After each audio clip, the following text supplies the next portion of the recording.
Pozdravljam vas sve. I would like to welcome you all.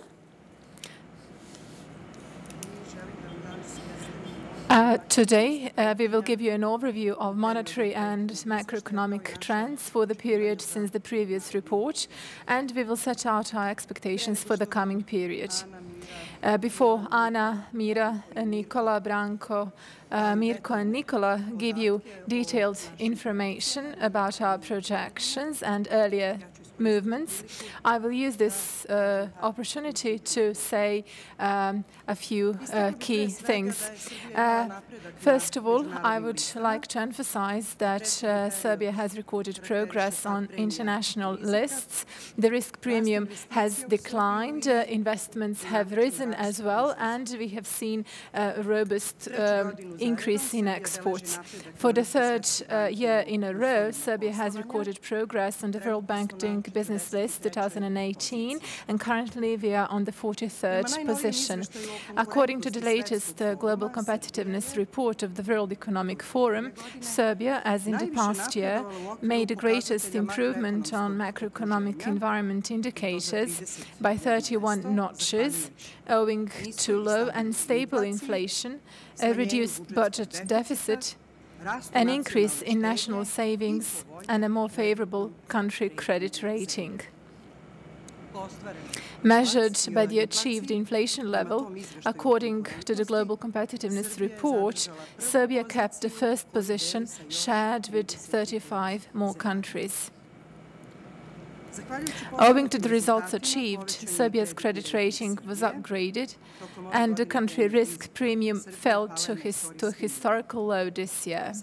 Only during this year, the risk premium more than halved, and since August, it has been trending at a relatively stable level, around 120 basis points, which is its lowest level. To us, this virtually means the possibility of using both domestic and external sources of finance under more favorable conditions. The practical significance of the above stated is testified by the increased interest of foreign investors to invest in Serbia, both in the form of investment in domestic government securities and in the form of foreign direct investment. Despite the fact that the Fed has raised the funds rate 3 times since December last year, this year we recorded an appreciably lower outflow of portfolio investment. To be specific, the outflow was down by around 85% during these 9 months relative to the same period last year. And in the second and third quarter, there was in fact a net inflow of portfolio investment despite the global ambience where, as I have already said, the Fed raised its rate. Additionally, bearing in mind the achievements made in the past 9 months, we revised upwards again our projection of the foreign direct investment net inflow for this year again, from 1.7 billion euros to 2.1 billion euros. That means that the expectation is that this year foreign direct investment will be at a level of around 5.5% of GDP, exceeding the current account deficit for the 3rd year in a row.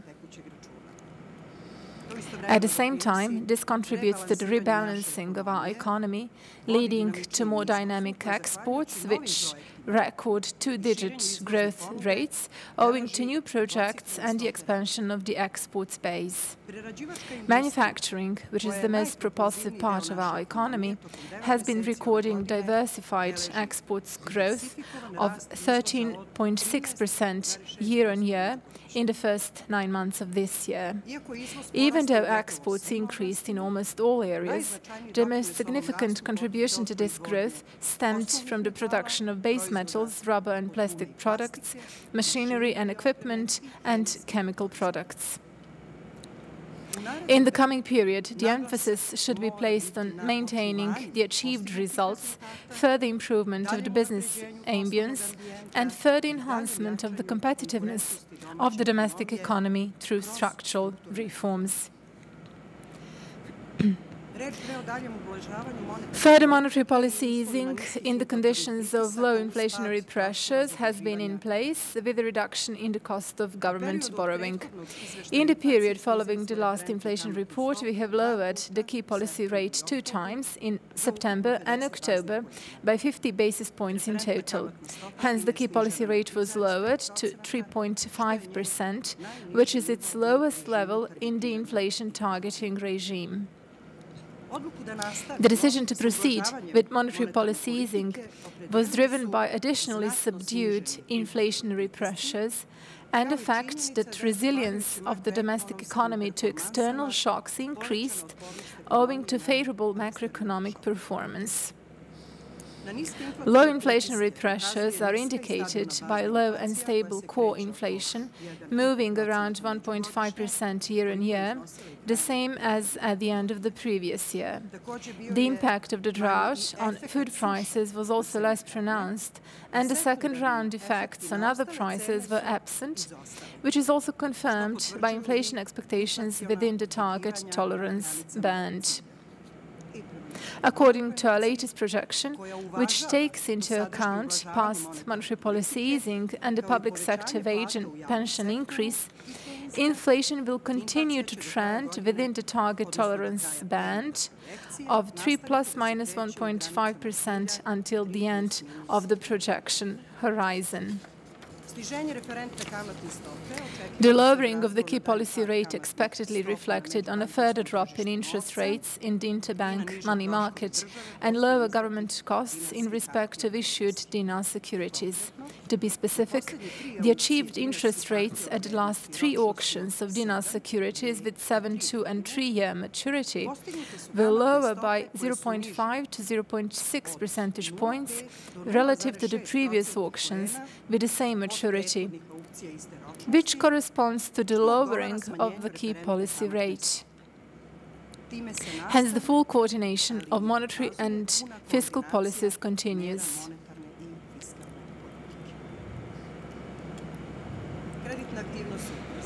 Credit activity has accelerated and it supports economic activity, and we can also boast about a decrease in the NPL ratio to its lowest level in the past 9 years. Past monetary policy easing, a fall in the country risk premium, increased interbank competition, economic growth and labour market recovery, as well as low interest rates in the euro area, contributed to the acceleration of credit activity to 5% year-on-year in September. Excluding the effect of the NPL write-offs, the recovery of credit activity is even more evident, equaling 9.8% year-on-year.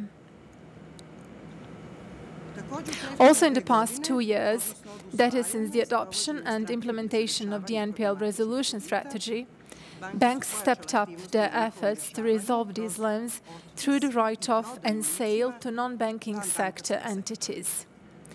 The result of these measures is the reduction in the NPL ratio by over 10 percentage points since the strategy adoption, which is the lowest ratio for the past almost 9 years, to be more precise, after January 2009.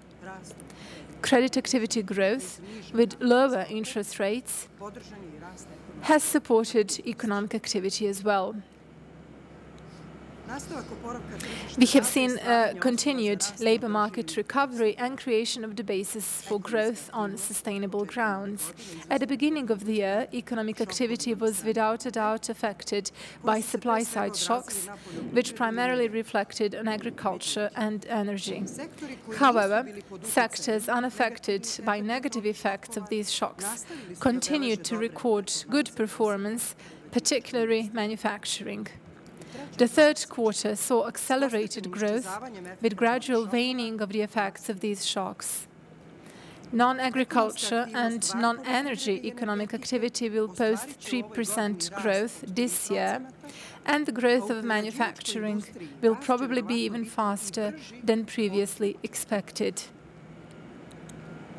Ahead of us is the continued work on improvement of the business ambience, which will, along with a high and project-diversified inflow of foreign direct investment, implementation of infrastructure projects, past monetary policy easing, and responsible fiscal policy contribute to the creation of the basis for acceleration of economic growth on sustainable grounds in the medium run. Accordingly, for 2018 and 2019, we expect acceleration to around 3.5% and around 4% in the medium run. Parallel with that, we expect a continuation of labor market recovery, that is, an increase in employment and the standard of living. Ladies and gentlemen, dear colleagues, finally, I would like to reflect on the just completed mission of the IMF on the occasion of the 8th review of the standby arrangement of the Republic of Serbia. When it comes to the policy and results of the National Bank of Serbia, inflation is estimated to remain at a level around the target midpoint of the National Bank of Serbia, and in addition, bearing in mind exchange rate movements and the expectation that inflation will trend at a low level, the monetary policy stance has been assessed as adequate.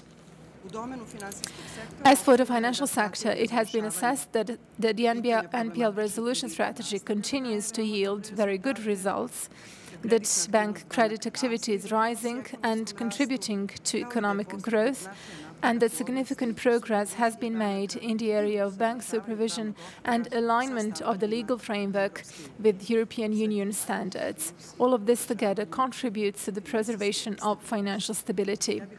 With this, I would like to conclude my opening remarks and give the floor to Ms. Ana Ivkovic, who will present to you the key messages of the November inflation report and our inflation projection. And then we will be open to answer any of your questions. Thank you for your attention. Thank you, Madam Governor. Ladies and gentlemen, esteemed members of the press, dear colleagues, welcome to the presentation of the November inflation report. We will present to you today as well the key information from this report, primarily the current economic developments, our new macroeconomic projections, and the adopted monetary policy decisions. At the beginning, as the Governor said, during the entire year, inflation has been moving within the target tolerance band of the National Bank of Serbia, 3 plus minus 1.5%.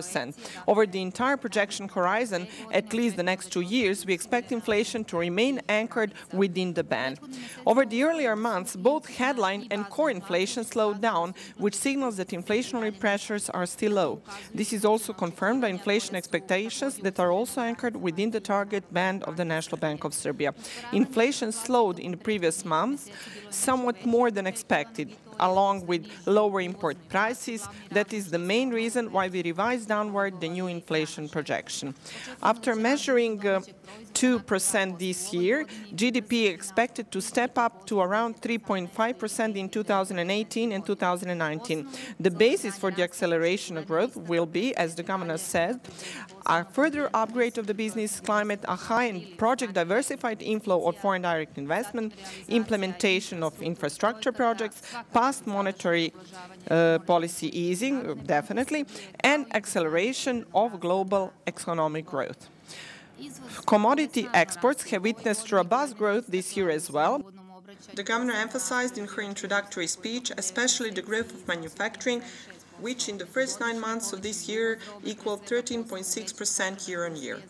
Especially imports also increased, notably on account of higher industry needs for equipment and intermediate goods. The current account deficit is estimated at 4.6% of GDP this year and will be more than fully covered by the net foreign direct investment inflow, which was higher by 12.6% in the year so far compared to the same period of 2016, covering over 134% of the current account deficit. In the medium run, we expect the current account deficit to stand at around 4% of GDP. Exceptionally good results continued on the fiscal front as well. In the course of 9 months, the general government surplus reached 2.6% of GDP, with the primary surplus of 5.8% of GDP. At the same time, the share of central government public debt in GDP continued down this year as well. Since our previous inflation report, the international environment was also marked with positive macroeconomic trends. Global economic growth in the year so far was faster than expected, notably in the euro area.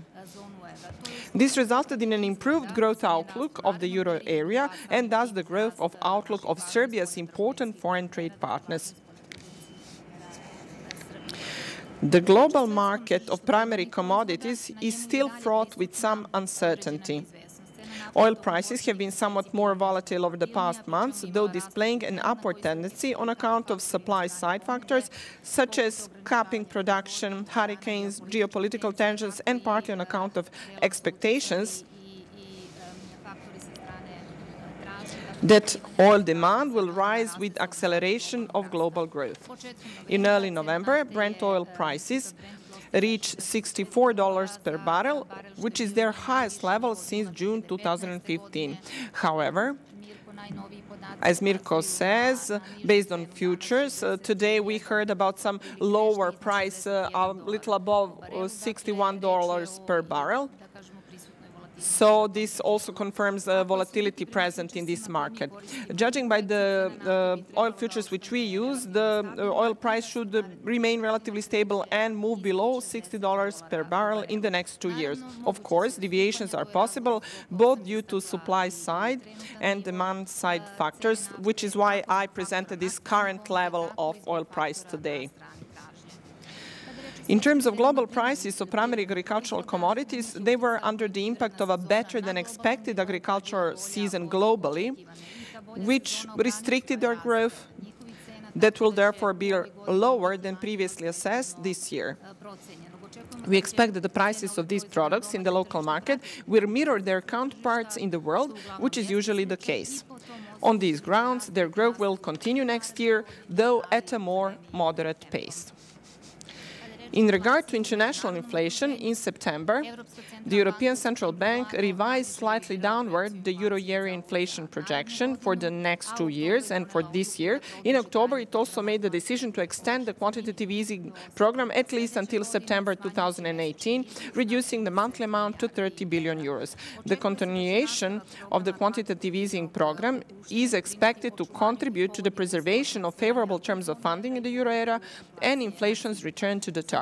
On the other hand, there are prevailing expectations that the Federal Reserve System, in addition to beginning to unwind its balance sheet in October, will make the decision on a new increase in its Fed funds rate in December. While the divergence of monetary policies of leading central banks breeds uncertainty over global capital flows to emerging economies, the improved global economic outlook reflects positively on the readiness of investors to invest in the Central and Eastern Europe region. As the governor highlighted, Serbia, like the majority of countries in the region, has adjusted pretty well to the past rate hikes by the Federal Reserve System. The high readiness to invest in Serbia was supported by both global factors and the strengthening of domestic fundamentals on account of the further narrowing in macroeconomic imbalances, which resulted in the fall in Serbia's risk premium to its lowest level since records began, which is 160 basis points. It has been more than half during this year and has been moving at a relatively stable level since August. Greater readiness of investors to invest in Serbia is reflected also in the capital inflows, which were high above the current account deficit in the second and particularly in the third quarter, thus contributing to appreciation pressures. Apart from the capital inflows, appreciation pressures were also fueled by better export results, as well as an increased household demand for dinars. In the third quarter, the dinar strengthened by 1.2%, against the euro and by 4.3% against the dollar, whereas the appreciation vis-à-vis the dollar was primarily due to the significant strengthening of the euro against the US currency. In order to alleviate excessive short-term strengthening of the dinar, in the third quarter, the National Bank of Serbia intervened in the IFM by buying 605 million euros. Appreciation pressures continued into the fourth quarter, and the National Bank of Serbia intervened by buying 155 million euros, concluding with yesterday. During this quarter, yesterday. This is the figure from yesterday. This is just this quarter. Lending growth also continued, reaching 5% year-on-year in September, excluding the exchange rate effect, but excluding the NPL write-offs over the last year. Year-on-year lending growth year-on-year lending growth rate came at 9.8%, with the increased contribution of corporate loans. We would like to restate the result noted by the governor. Since the beginning, because this is really a great achievement, since the beginning of the implementation of the NPL resolution strategy, the share of NPLs dropped by over 10 percentage points to its lowest level in almost 9 years. Speaking of economic growth, economic activity accelerated in the third quarter. With the gradual waning of effects of the supply-side shocks, which mainly hit agriculture and energy, and given the good performance on the remaining part of the economy, manufacturing in particular, in the third quarter, GDP rose by 2.1% year-on-year. With a further acceleration until the end of the year, GDP growth in 2017 will amount to around 2%. In 2018 and 2019, GDP growth is expected to accelerate to around 3.5%. One of the drivers of economic growth should be private investment, by all means, and a rising positive contribution is also expected from household consumption on account of an increase in employment and wages. We expect exports to remain dynamic in the coming period as well, owing to investment and higher external demand, which was already mentioned. On the production side, GDP growth should be led by industry and services, with the positive contribution of construction. The risks to the projection for this year are mildly asymmetric downward and are primarily associated with performance in the agriculture, mining and energy sectors. With the normalization of conditions in these sectors, risks are asymmetric upward for the next year on the same grounds. Speaking of inflation, it has moved within the target tolerance band since the beginning of the year, slowing down as of May and measuring 2.8% year-on-year in October. The slowdown was prompted by lower year-on-year growth of energy and food prices, reflecting the base effect of prices of petroleum products and meat, as well as lower imported inflation. That inflationary pressures remained low is evidenced also by the movement of core inflation, which slowed down to 1.4% in October, as well as by anchored inflation expectations. This is still within the band of the National Bank of Serbia. Under our short-term projection, inflation until the end of the year will be stable and hover around the NBS's target midpoint. As for medium term, our new central projection again confirmed that until the end of the projection horizon, that is in the next 2 years, year-on-year inflation will continue to move within the target tolerance bands of 3 plus minus 1.5%. As regards the dynamic of movement of year-on-year inflation, we estimate that in the first half of the next year, inflation will move below the target midpoint due to the high base of prices of petroleum products and other products, which recorded one-off price hikes early this year. The expected rise in prices of primary agricultural commodities and aggregate demand will work in the opposite direction. We have already emphasized that inflation projection from November is lower than the previous one, both for this year and for the first half of the next year. The reasons for the downward revision are the lower than projected increase in consumer prices in the third quarter, lower than projected rise in administered prices this year, and lower rise of import prices than expected under the August projection. Regarding the risks to the projected inflation path, they are symmetric and relate primarily to future developments in the international commodity and financial markets and, to a degree, administered price growth. When it comes to monetary policy decisions in the period since the last inflation report, as the governor emphasized, the executive board trimmed the key policy rate 2 times in September and October by 25 basis points each to 3.5%, which is the lowest level of the key policy rate in the inflation targeting regime. The executive board decided to continue with monetary policy easing by trimming down the key policy rate, bearing in mind the medium-term inflation projection from August and the additional weakening of inflationary pressures on account of factors from the domestic and international environment. Taking into account past monetary policy easing,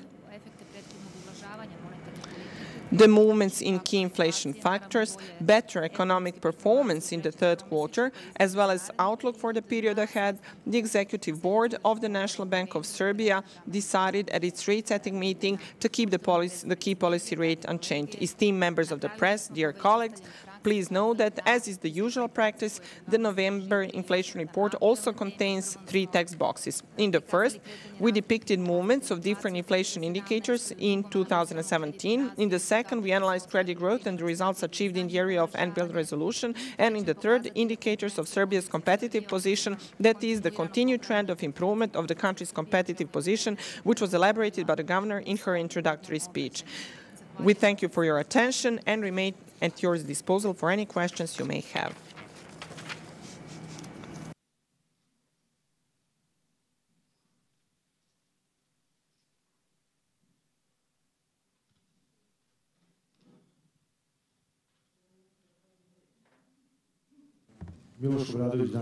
Miloš Obradović danas. Question concerning NPLs. In the report, you mentioned the September decision, and as a result, the amount of the write-off increased. Will this impact the results of banks, that is, the profit of banks at the end of the year? And what is the current amount of NPLs, the latest amount? Because I didn't see any figure in the report. So our decisions are already reflected in these figures. Mira will give a detailed elaboration. When it comes to the decision on the accounting write-off of balance sheet assets of banks, which came into effect on the 30th of September, so based on this decision, we have seen the write-off of around 53 billion of loans, most of it corporate loans, around 38 billion. And we also saw the write-off of household loans. In this way, the share of NPLs as at September was reduced to 12.2%, meaning that in the corporate sector, this reduction equals 13.2%, and in the household sector, 7.1%, including entrepreneurs. The downward tendency in the NPL ratio has continued, and as the governor and Ms. Zivkovic have already emphasized, since the moment of the adoption of the NPL resolution strategy, this share has fallen by over 10 percentage points.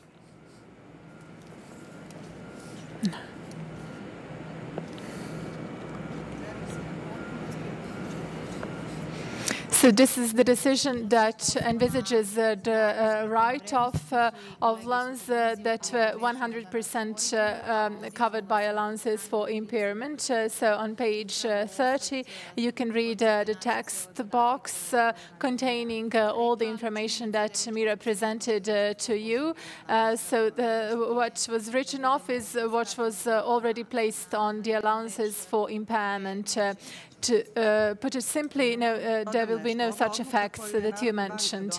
The decision adopted by the NBS by somehow widening the scope of the NPL resolution strategy, and also widening the scope of its own action plan, because the NBS completed all obligations, fulfilled all obligations envisaged by the action plan. So this decision envisages one step forward favored compared to the law on the profit tax and income tax of citizens, and we will determine not to postpone the implementation of the decision, and our colleagues from the Ministry of Finance helped us issue a joint statement promising banks that the tax treatment will be complied with.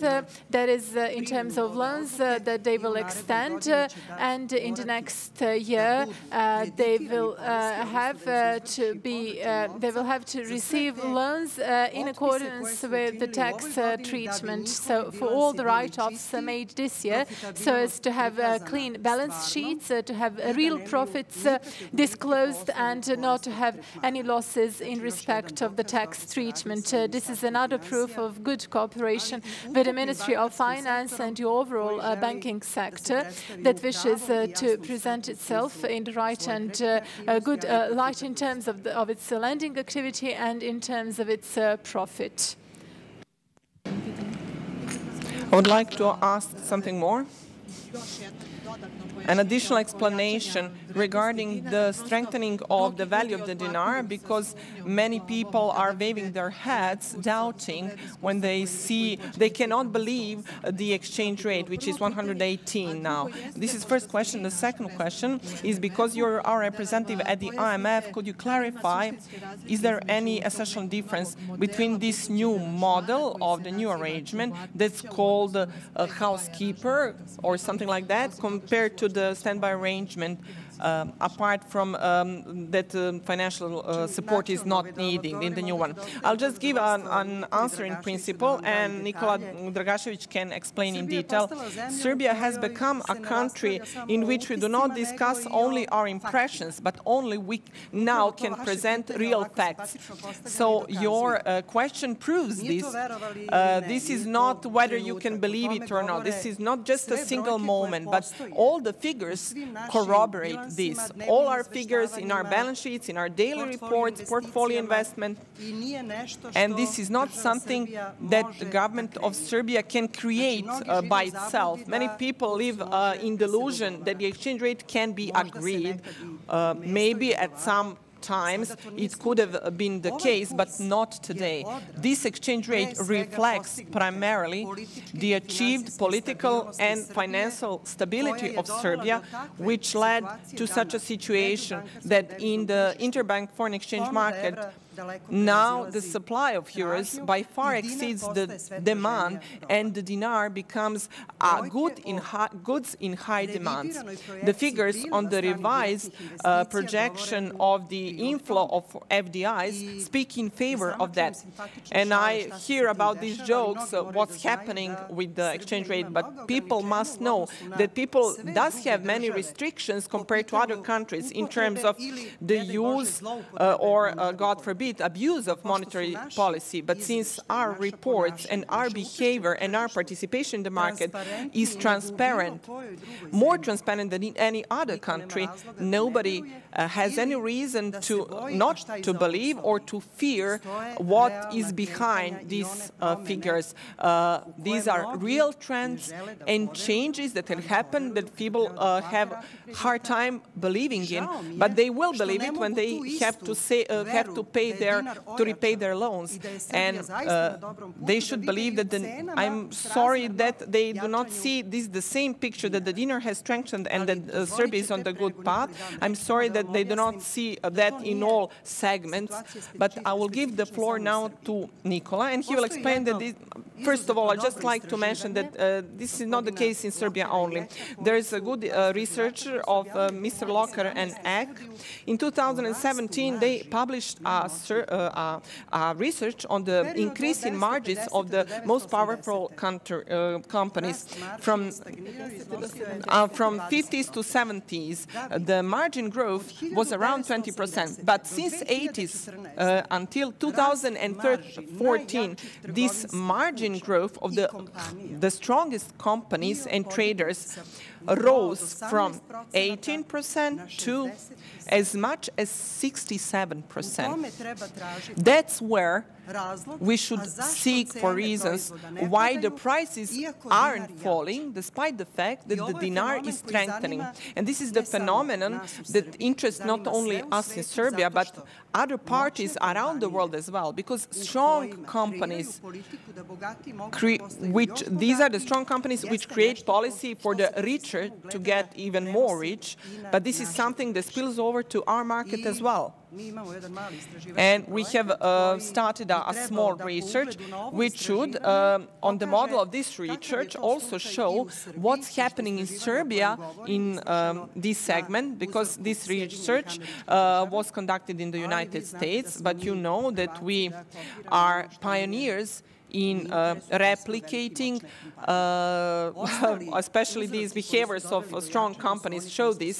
The reasons which led to the strengthening of the dinar have been published, and I'm especially proud to be able to announce that now we have 920 million net euros bought in the interbank foreign exchange market, whilst dinar is still at 118.6, 0.54, etc. In the first quarter, we sold 354 million, and we bought, concluding with the last day, 1,265 million euros, which is net 920. We are ready, even if the trends reverse, we will be ready to react. Sorry for this a bit longer response, but now give the... I would like to thank the Governor. I don't have much to add to what has already been said in the introductory speech of the Governor and the explanation given right now. I have just to corroborate this with the figures. The official exchange rate today is 118.5471, and the dinar has strengthened by 4.2% year on year. It has been the strongest since the 3rd of September 2014. We have seen pressures that contribute to the strengthening of the domestic currency, and these are pressures that are not based only on macroeconomic fundamentals, and this is corroborated by all other reasons contributing to this trend. The supply of foreign currency is higher than demand by over 1 billion euros since April until today. The main reasons for the appreciation are the better macroeconomic situation in the country and a better macroeconomic outlook from the viewpoint of foreign investors, when it comes also to FDIs that exceed our initial projections for the entire year. In the first 9 months, so our projections have been exceeded. We also have seen an increase in portfolio investment by non-resident investors. This is confirmed by successful auctions of dinar securities, both 2-year, 3-year and 7-year, in the period of monetary policy easing. In the period September and October, when we saw a reduction in the key policy rate by total 50 basis points, we also saw a reduction in rates on dinar securities. But however, foreign investors continue to invest in these securities. I will just give you a single piece of information and use this chance to say that with the reduction in the key policy rate and the reduction in the rates on dinar securities, we have seen savings, interest savings of over 2 billion euros, taking into account the effects of the reductions in the key policy rate. The reasons that led to the strengthening of the dinar, especially in late October and early November, when these appreciation pressures were renewed, is also increased demand of domestic households for the dinar. That is an increase in net purchases of foreign cash made by banks from licensed exchange dealers and increased bank lending activity. So in late October and early November, this led to renewed appreciation pressures. So today we can say that after 5 years and 3 months, compared to the 6th of April 2012, when the exchange rate equaled 118.57, today it is 118.55 as of today. And I would just like to add to what the Governor said for 2017. Since August 2017, we have net sold only 170 million euros. We have ensured relative stability in the entire period, and FX reserves are useful for maintaining this stability. In the meantime, we have seen a lot of turmoil, geopolitical geopolitical tensions, crisis in the markets, diverging monetary policies of the two leading central banks, the Fed and the ECB, and all this led to capital movements in the international market.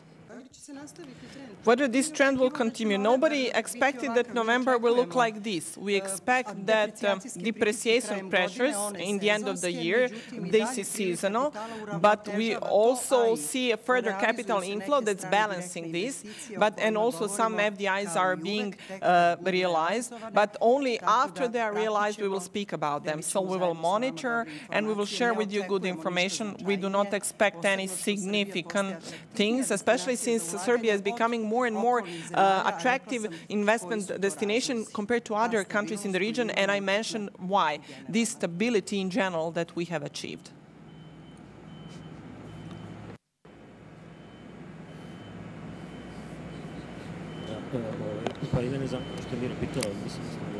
But you didn't answer to the question in terms of the differences in the arrangement, and another question as well. Could you please explain the difference between what is more dominant when it comes to portfolio and foreign investors, given the attractiveness of our current bonds? When we see an increase in attractiveness of foreign bonds, can we expect that those investors will withdraw and the trend could reverse in that case? Can I first answer the second question, whether they will withdraw, whether foreign investors will withdraw? We have already explained that the Fed raised its rate, whereas at the same time we saw an increase in portfolio investment. The central bank is monitoring the trends and is responding to these trends. But as Masha Selimovic would say, while I'm waiting for them to beat me, I feel pain in advance. I wouldn't like to feel pain in advance. I would just like to be ready for everything that is going on. We have shown how ready we are. We have created sufficient buffers for possible hard times. So the housekeeping arrangement that you mentioned, so this arrangement will pose no differences for our central bank. So far we haven't used a single cent, a single dollar of this financial assistance within the arrangement because we had a high level of FX reserves. Net FX reserves of our central bank are at their highest from 2000, and we also have the highest level of required reserves. So FX reserves of the country stand at 9.7 billion euros, and they have been at the highest level. So this creates a sound basis for investment and so on. What I would like to emphasize when it comes to this potential new arrangement, regardless of whether it will exist and in what form it will exist, the state of Serbia, as well as any other member of the IMF, cooperates with the IMF under consultations, within consultations under Article 4. So regular reviews are already in place, so to say. So this is the subject of the talks within the current precautionary arrangement as well. This arrangement is usually 2-year. Sometimes it is renewed annually. So it is really not important what kind of cooperation we will have in future, what form of cooperation we will have. What is very important is that we do not hide anything from the IMF or from any other public, primarily the domestic public, the budget, the plans it has, the obligations and so on. So this relates to business books, so to say, of the National Bank of Serbia, its FX reserves, its operation, its plans, the supervision that it carries out, all other aspects that we are in charge of. This also applies to the government. So this arrangement cost us, with the reservation of the assets, I think around €1 million per year. I think this was the cost in place. We didn't use a dinar, and this new potential instrument is perhaps the attempt of the IMF to raise the level of its advisory role, and I'm exceptionally satisfied with the cooperation with the IMF, because under the current arrangement we were their partner and we will remain their partner. And what I said to them, I can also say publicly. I'm proud as the governor of the Central Bank of Serbia that with the IMF we exchanged knowledge, we learned from each other. We were not receiving orders to execute them, and this will also be confirmed. This can also be confirmed by the head of the mission, Mr. James Rove, and all other participants in the negotiations. Mira will tell you more information. Regarding the portfolio investment, as compared to FDIs, around 30 billion is the stock of FDIs, whereas 6.4 billion is the stock of portfolio investment. So you can clearly see that FDIs dominate. Observed from the beginning of this year, net inflow of FDIs came at 1.6 billion euros, which is by 12.6% higher compared to the same period last year. Speaking about the inflow of portfolio investment, from the beginning of the year we have recorded net inflow of around 98 million euros, and compared to the same period last year, net outflow was 98 million euro, but that is by 85% lower than the same period last year. What's also important to note is that we had the tendency since May. We have recorded net inflow of portfolio investment of around 208 million euros. That is, during the third quarter, we even had a situation that even in the secondary market, we recorded net inflow of portfolio investment of some 36 million euro. So this net outflow is something that's also seen by other countries as well in conditions of normalization of monetary policy of the Federal Reserve System, when generally global capital flows become more volatile and uncertain, especially flows toward the emerging economies. But what was also emphasized by Mr. Dragašević and governor as well, in conditions of good macroeconomic fundamentals at home, we have actually seen an increased interest of foreign investors in Serbia, and that's why we had an inflow. I would also like to emphasize that the data which I just presented concern the first 9 months, which means that they do not even include this successful dinar 7-year security, which took place in October. So that's why these figures of inflow will be even more favorable once this is included. I would like to add something more. This greater inflow of FDIs led to the increased payout of dividends. When there is higher inflow, there is higher profit and also the higher payout of dividends.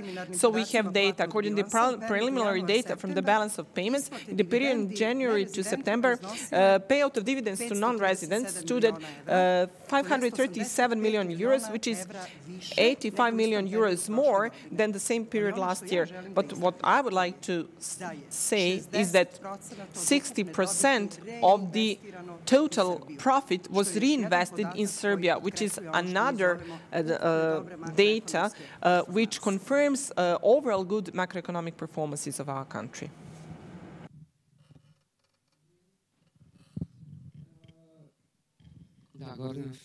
Gordana Filipović, Bloomberg. First of all, I would like to know whether you really think that Serbia can be without an arrangement with the IMF in terms of the trust of foreign investors, because so far this has served as a safety for foreigners to invest in Serbia and for domestic investors as well. Do you have information on the amount of euro or indexed loans that have been released this year? That is since the beginning of the year until November. And can you explain this amount concerning FDIs, not portfolio, but FDIs? So how do they reflect on the market? Thank you. In terms of the reflection on the FX market and on how euros are converted into dinars, Nicola will say more about it. So it is not a shame for you to use a helping land when you have a problem, when you have an insufficiently strong investment authority. And we did everything to conclude an arrangement with the IMF 3 years ago.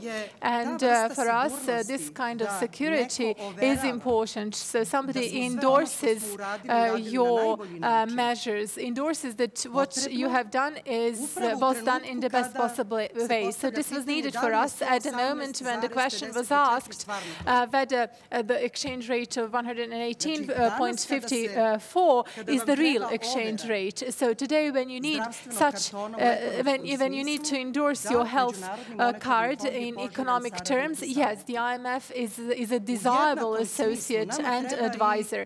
Equally so, we also need to be on the JP Morgan index.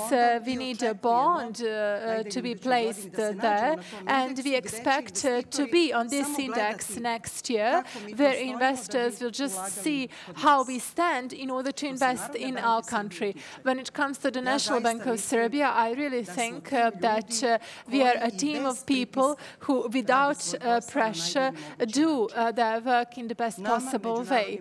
So the IMF, we don't mind the IMF being here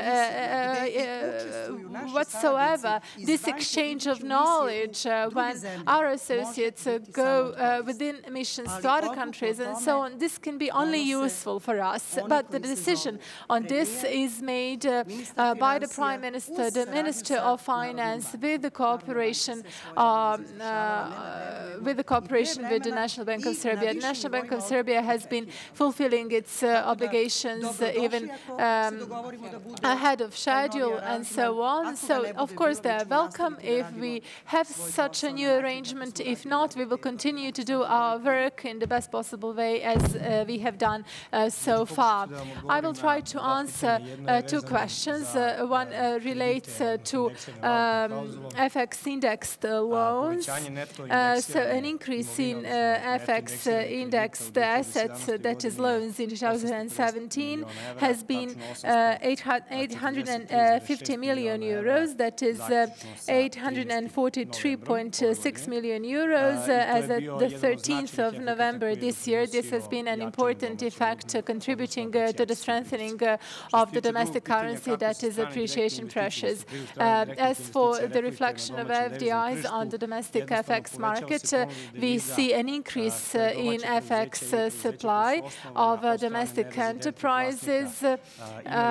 So they have such increased demand from non-resident owners, and they just convert this foreign cash into dinars, and this leads to a reduction in the difference between the supply of domestic enterprises in the domestic market. What we have said on several occasions, owing to better export performances, the FDI inflow is much better, and the supply and demand ratio is much better balanced, much more balanced, and this better matching, that is the smaller gap, so to say, is due primarily to the FDI inflow. You said that you work with the IMF on a 10-year bond with JP Morgan. No, we work with investors, with the Ministry of Finance. We work on this. What is this security? It's a 10-year, but 10-year security in dinar already exists. But what will be the difference in the new security? By maturity, by yield, but they should assess it. So the existing 10-year security should be included in the index. So this is not a new security or not? we have seen this security, it already exists. Just to explain, in order for the security to be included in the index, it must fulfill certain requirements. First, in terms of the nomination, 3-year and 7-year security we have as the so-called benchmark DINAR securities. And for 2018, we are planning, and in that regards, we cooperate with the Ministry of Finance, as the government said. In the next year, we will introduce a 10-year security, which is the last quantitative criterion for introduction of DINAR securities of the Republic of Serbia in JP Morgan index. What is the repercussions of this? We may say that we will not depend on individual investors like before. The investor base will be broadened. JP Morgan has shown since August onwards that they have shown to all other investors that they are ready for such a step to be taken by the Republic of Serbia. The trading in the secondary market has been increasing constantly, and especially because the JP Morgan is one of the biggest participator in the secondary market. This is a good investor for all, good signal for all other investors, and this also concerns this question about the inflow and outflow of capital. Even now, when we have a certain outflow of capital in the secondary market of portfolio capital, we are seeing inflow of from other residents, so we do not feel so many depreciation pressures in the market.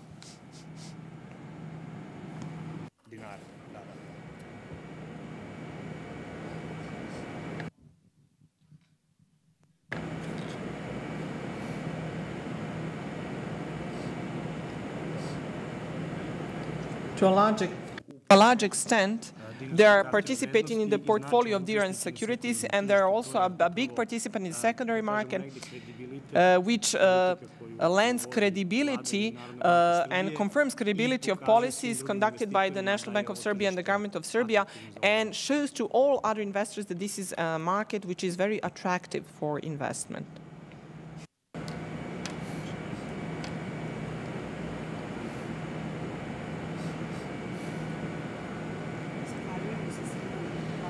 I would like to thank everyone for your attention and your attendance.